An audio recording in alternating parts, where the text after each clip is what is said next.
The universe is self-explanatory. The universe is everywhere. And you know what?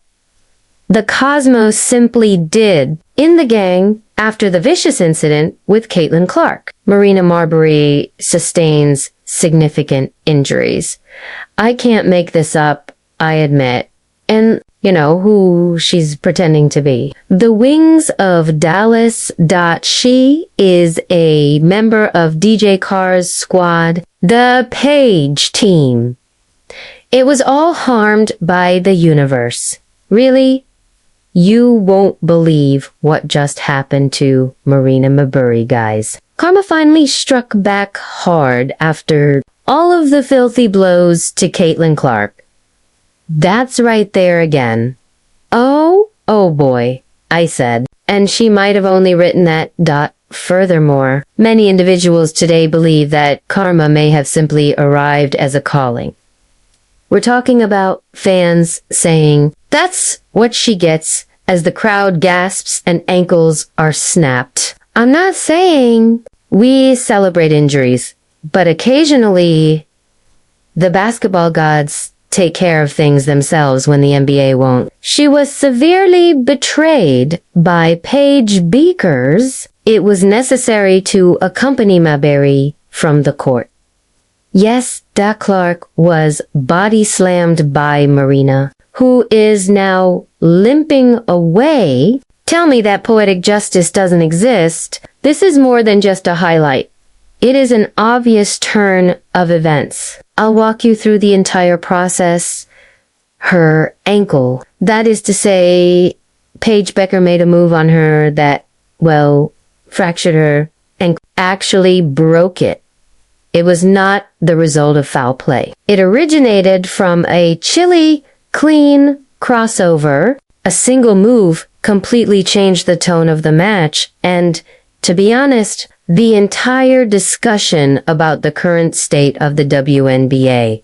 Let's go back in time because you have to remember that now Indiana Fever versus Connecticut Sun Game 2. Comprehend why this scene with Paige and Marina is so emotionally and physically impactful. The WNBA's golden girl and most attractive rookie, Caitlin Clark, was being attacked. The press was aware of it. It was seen by the fans. However, the league pretended not to want to. Without hesitation, J.C. Sheldon stabbed Clark in the eye during a defensive play that had no intention of playing basketball. An ejection was the proper course of action. Rather, it was dismissed. Bam! Marina Mabrey suddenly appeared with a blindside shoulder that could have hurt Clark, just as he was attempting to get over the pain. It was violent in addition to being physical. The incident's video footage was widely shared online.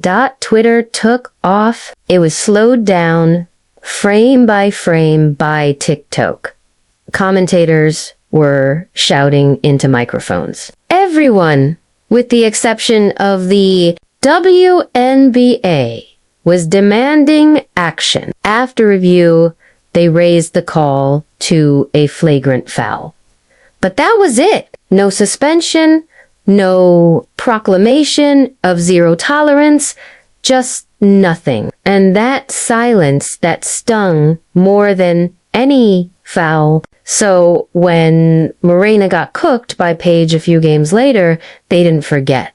They connected the dots. And the basketball gods, they might have been watching to, let's talk about the play, the one that brought the entire building to its feet. Paige Bueckers, cool as ice, brought the ball up top. Marina Mabrey, known for her ferocity, stepped up thinking she could hold her own. Bad idea.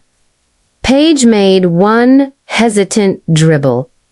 She adjusted her weight.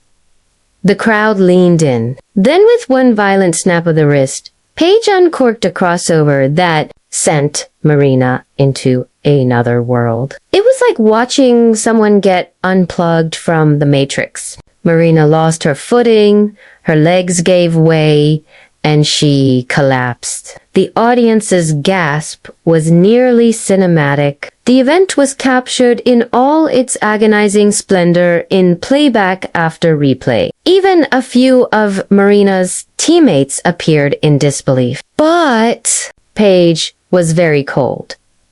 She didn't show off. She refrained from taunting. She simply turned, pushed the ball up court, and pretended that it was just another workday. However, it was more than just a basketball move. It was a message, a lovely, lawful, and straightforward message that the game occasionally finds a way to make things even escorted.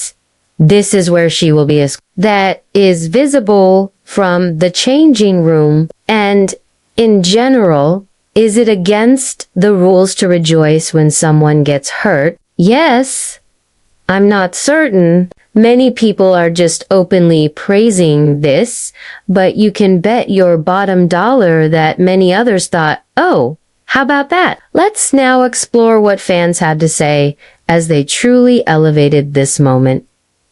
The internet took off. In addition to being delighted, many felt validated, as if the world had granted them the justice they had been pleading for. At last, the league has some equilibrium. Karma is unforgiving, and this time it certainly wasn't.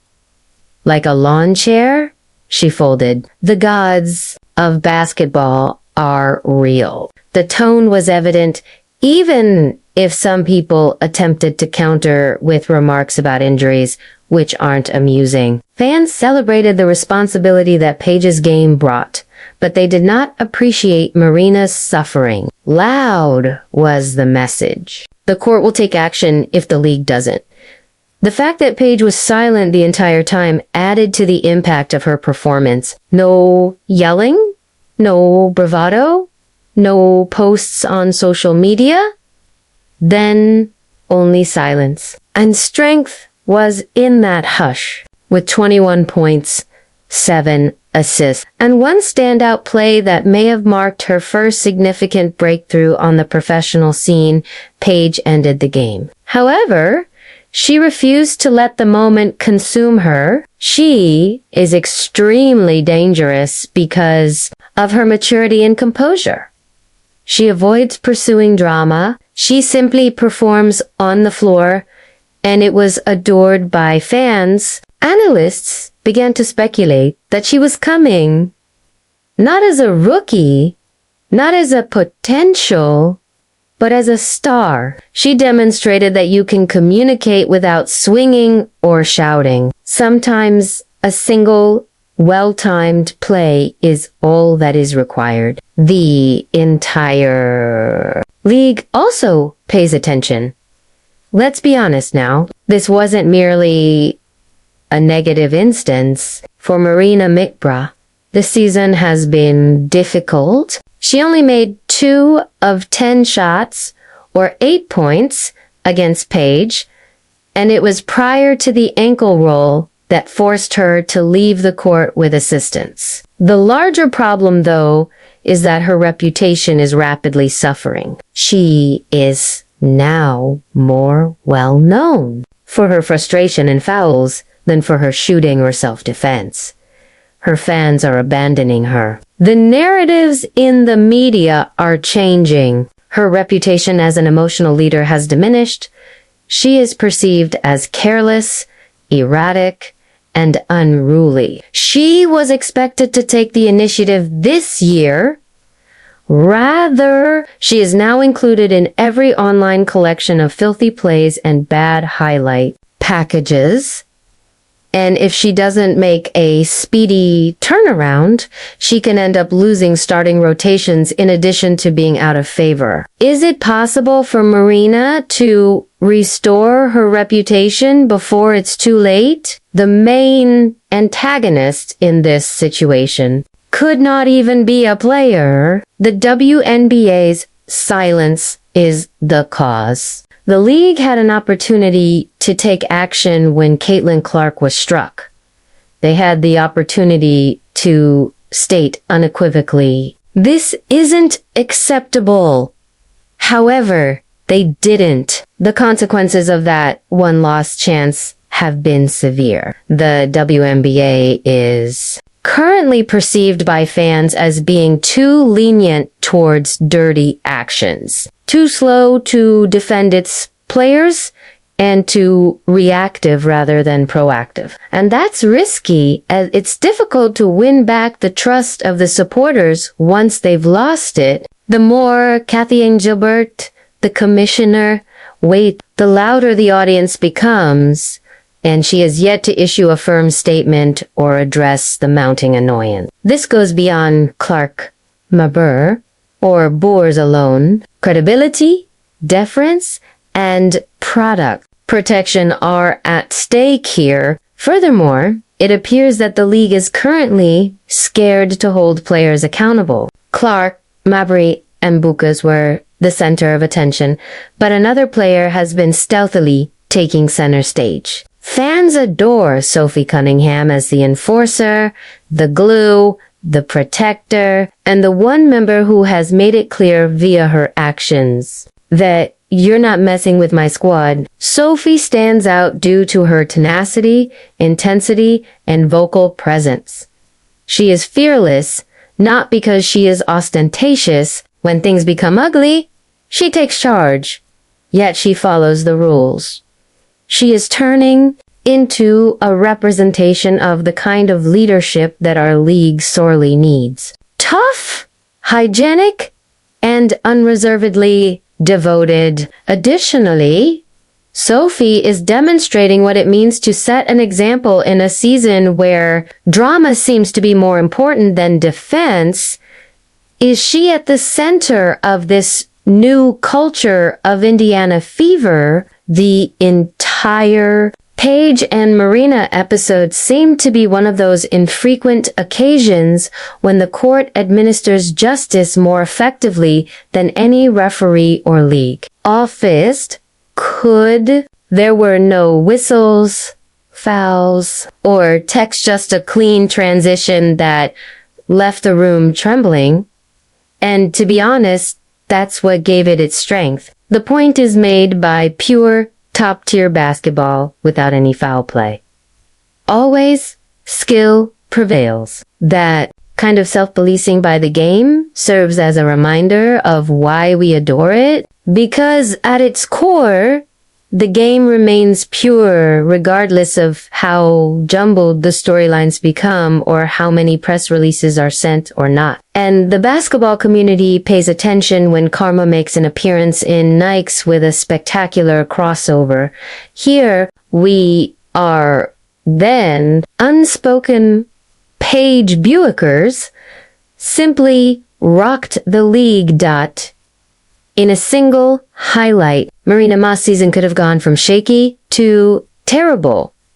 Although Caitlin Clark remains the focal point, she continues to sustain injuries without support. What does the WNBA do now is the question. Do they begin to crack down on unethical behavior? Do they keep their stars safe? Or do they still allow viral moments to speak for them?